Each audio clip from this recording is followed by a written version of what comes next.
जय हिंद, जय भारत। तो हम आज बात करेंगे प्रधानमंत्री जी के असम दौरे की, जिसमें इतिहास लिखने जा रहे हैं प्रधानमंत्री जी। अचानक हाईवे पर उतरा प्रधानमंत्री जी का विमान, तो देखिए रच गया इतिहास। तो चलिए, 14 फरवरी असम का डिब्रूगढ़ और भारत की सुरक्षा रणनीति में नया ऐतिहासिक दिन। भारतीय वायुसेना ने रचा इतिहास जब प्रधानमंत्री नरेंद्र मोदी जी ने C-130J सुपर हरकुलस से हाईवे पर बने इमरजेंसी लैंडिंग फैसिलिटी पर उतरे। आज देश की पहली हाईवे इमरजेंसी लैंडिंग फैसिलिटी पर प्रधानमंत्री उतरे। यह कोई सामान्य रनवे नहीं है, यह एक ऐसा हाईवे है जो जरूरत पड़ने पर एयरफोर्स का रनवे बन जाता है। प्रधानमंत्री ने लैंडिंग की Lockheed Martin C-130J super Hercules से, जो स्पेशल ऑपरेशन टेक्निकल मिशनों के लिए जाना जाता है। तो चलिए अब जानते हैं कि ELF यानी इमरजेंसी लैंडिंग फैसिलिटी क्या है। सोचिए, जिस हाईवे पर रोज गाड़ियां दौड़ती हैं, वहां कुछ मिनटों में एयरफोर्स का रनवे बन जाए।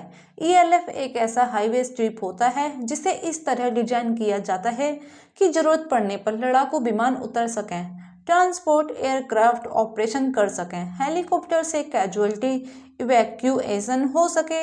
अगर युद्ध में मुख्य एयरबेस को नुकसान हो जाए तो यही हाईवे बन जाएगा बैकअप एयरबेस। अब सवाल ये है कि डिब्रूगढ़ ELF ही क्यों खास है। दरअसल डिब्रूगढ़ ऊपरी असम में है, भारत चीन सीमा के बेहद करीब है, रणनीतिक रूप से बेहद संवेदनशील क्षेत्र है। अब यह ELF पूर्वी सेक्टर में भारतीय वायुसेना की ऑपरेशन गहराई बढ़ाता है।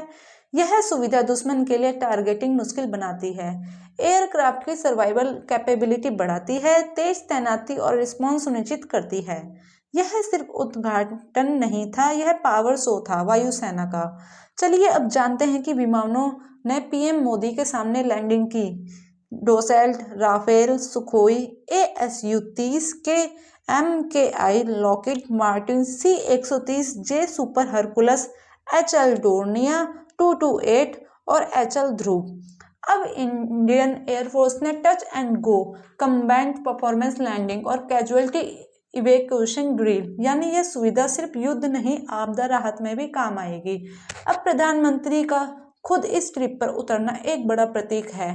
प्रधानमंत्री अब यही मॉडल है जैसे यह साल 2021 में उत्तर प्रदेश में हुआ था। उन्होंने सुल्तानपुर के हाईवे स्ट्रिप पर लैंडिंग किया था, लेकिन डिब्रूगढ़ का महत्व कहीं ज्यादा है क्योंकि यह पूर्वोत्तर के संवेदनशील मोर्चों पर है। यह ELF कोई अकेला प्रोजेक्ट नहीं है। सड़क परिवहन मंत्रालय, इंडियन एयरफोर्स के देश भर में 28 ऐसे स्थान चिन्हित कर चुके हैं।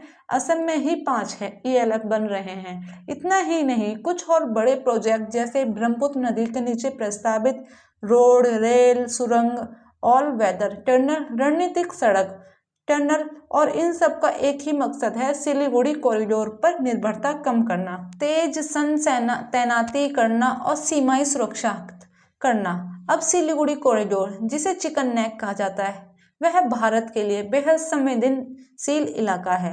अगर वहां इन कनेक्टिविटी प्रभावित हो जाए तो पूर्वोत्तर का संपर्क कट सकता है। इसलिए डिब्रूगढ़ ELF जैसे प्रोजेक्ट भविष्य की सुरक्षा कवच है। भारत ने दिखा दिया है कि भूगोल कमजोर नहीं है, ताकत भी बन सकता है।